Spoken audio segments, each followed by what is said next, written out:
السلام علیکم ویورز، تو کیسے ہیں آپ سب؟ امید کرتی ہوں بالکل ٹھیک ہوں گے۔ اللہ تعالیٰ آپ کو شفائے کامل عاجلہ عطا فرمائے اور آپ کے صدقے ہر بیمار کو شفا عطا فرمائے۔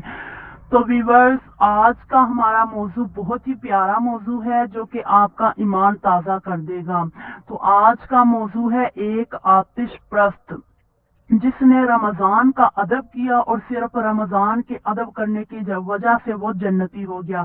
تو ویورز چلتے ہیں ہم اپنے لیسن کی طرف، اس کو سنیے اور زیادہ سے زیادہ اس پر عمل کیجیے اور اسے دوسروں کے ساتھ شیئر بھی کیجیے۔ انشاءاللہ آپ کو بھی اور ہمیں بھی ثواب ملے گا۔ تو ویورز، ایک آتش پرست یعنی کہ ایک مجوسی تھا، وہ ایک علاقے میں، بخارا ایک علاقہ ہے، وہاں پر رہتا تھا۔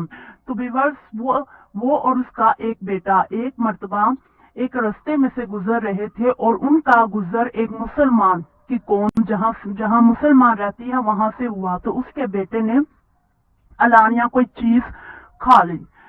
رمضان کا مہینہ تھا تو اس کے باپ نے دیکھا کہ اس کا بیٹا کوئی چیز کھا رہا ہے اور وہ بھی علانیہ سب لوگوں کے سامنے۔ اسے غصہ آیا، اس نے زوردار تھپڑ اس کے منہ پر مار دیا۔ بچہ رونے لگا اور کہا، باپ یہ تم نے تھپڑ مارا؟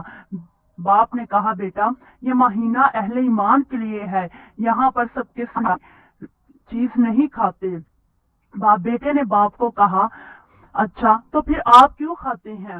تو باپ نے کہا، بیٹا میں کھاتا ضرور ہوں لیکن کمرے میں اپنے گھر میں کسی کے سامنے نہیں کھاتا۔ اسی طرح بیٹے نے بھی باپ کی بات مان لی۔ کچھ دنوں کے بعد کیا ہوا، وہ جو آدمی تھا یعنی جس باپ نے اپنے بیٹے کو تھپڑ مارا وہ وفات پا گیا۔ کچھ عرصے کے بعد کسی ہستی نے اسے خواب دیکھا، وہ حالانکہ ایک مجوسی تھا۔ جب کسی نے اسے خواب میں دیکھا تو کیا کس حالت میں وہ دیکھتا ہے کہ وہ جنت میں ٹہل رہا ہے اور بہت ہی خوش ہے۔ خواب دیکھنے والے نے پوچھا اس آدمی سے کہ تم تو مجوسی تھے، تم تو آتش پرست تھے، تو تم جنت میں کیسے ٹہل رہے ہو اور اتنے خوش کیوں ہو؟ کہا، ہاں میں آتش پرست بھی تھا، مجوسی بھی تھا، لیکن صرف میں نے رمضان کا ادب کیا اور میرے اس رمضان کے ادب کرنے کی وجہ سے رب تعالیٰ نے مجھے جنت عطا کر دی۔ تو ویورز، انسان گناہ گار ضرور ہوتا ہے لیکن بے ادب نہیں۔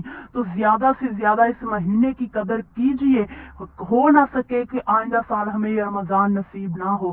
تو اللہ پاک ہے کہ ہمیں رمضان میں عبادات کرنے کی توفیق عطا فرمائے۔ امید کرتی ہوں آپ کو ویڈیو اچھی لگی تو لائک اور سبسکرائب کرنا مت بھولیے۔ اللہ حافظ۔